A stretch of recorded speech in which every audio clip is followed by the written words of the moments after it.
গতকাল শুনেছি হাইকোর্টে আমার নামে একজন অ্যাডভোকেট আমার নামে নোটিশ পাঠাবে। তো আমার কথা হচ্ছে, যদি আমাকে নিয়ে নোটিশ পাঠানো হয় তাহলে শুধু আমার ড্রেসটা নিয়ে কেন? আজকে 1.5 মাসের মতো হবে রাজ লাপাতা, রাজের ফ্যামিলি চুপ করে বসে আছে। এইগুলো নিয়ে কেন আপনার অ্যাডভোকেট প্রবলেম হলো না, আমার ড্রেসটা নিয়ে প্রবলেম হলো?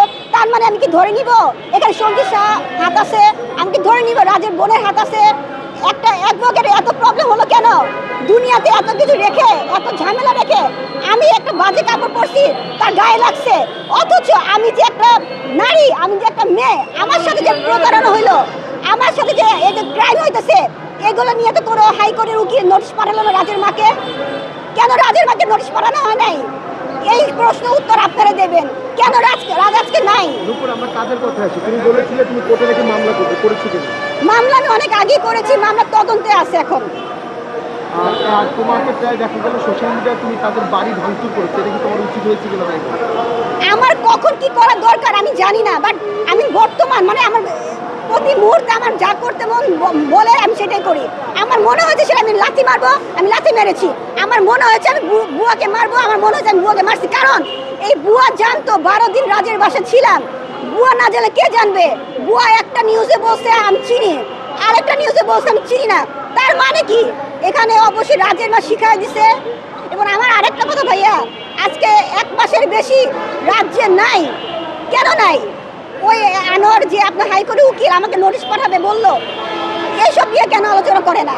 কেন রাজের মাকে এই যে চুপ করে আছে, রাজের মা কথা বলতেছে না, সঞ্জিত শাহ কথা বলছে না, কেন বলছে না? এসব কেন নোটিশ পাঠানো হলো না? আমার এই কথা যে আমার কাপড় নিয়ে মরে যাচ্ছে, অথচ আমার সাথে ক্রাইম করতেছে সঞ্জিত শাহ। এসব দিয়ে কোনো মাথা ব্যথা নেই কোনো অ্যাডভোকেটের। মাধ্যমে এখন পর্যন্ত রাজের সন্ধান পেয়েছিল? রাজের সন্ধান পেলে তো আমি চিৎকার করতাম না। আমি তো সবসময় বলছি, আমি রাজকে না পাওয়া পর্যন্ত আমি এরকম নিউজ করে যাব। আমাকে থামাতে পারবে না রাজের দুলাভাই সঞ্জিত শাহর কোনো সাধ্য নাই আমাকে আমার নিউজ থামানোর। আচ্ছা, আপনি তো জানতেন যে সে হিন্দু, তাহলে সম্পর্কটা করলেন কেন? কোন দৃষ্টিতে করলেন? ভালোবাসার পরে, ফিজিক্যাল রিলেশন হওয়ার পরে আর কিছু ভাবার সময় থাকে না, কেন বোঝেন না? আপনি জানেন যে সে হিন্দু, তাহলে আমি কিন্তু পুরনো কোনো কোশ্চেন অ্যান্সার দিব না, নতুন কিছু সেটা বলেন। না, এটা তো আসবে অবশ্যই যে আপনি জানতেন যে সে। আরে বাবা, এই প্রশ্ন 100 বার বলছি আমি, ভালোবাসি বলে সবকিছু করা হয়েছে, বারবার কেন একই কথা বলেন? তোমাদের তো একটা ভালো সম্পর্ক ছিল, হঠাৎ করে রাজ তোমাকে কেন ছেড়ে গেল? রাজ আমাকে ছেড়ে গেছে আপনাকে কে বলছে?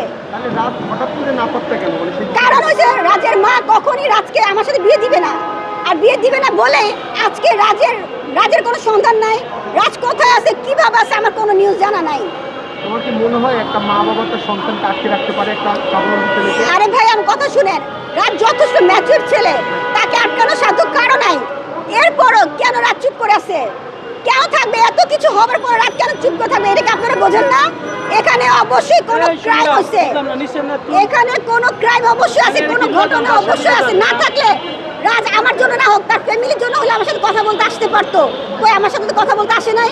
বাংলাদেশে এমন কোনো পুরুষ মানুষ নাই তার মাকে আমি তার মার ইজ্জত রাস্তায় নামাই দিব, এরপরে পোলা চুপ করে থাকবে? এরপরে চুপ করে রাজ কেন চুপ আছে? অবশ্যই কোনো ক্রাইম এটার ভেতরে আছে, নয়তো রাজ চুপ থাকার মতো ছেলে না।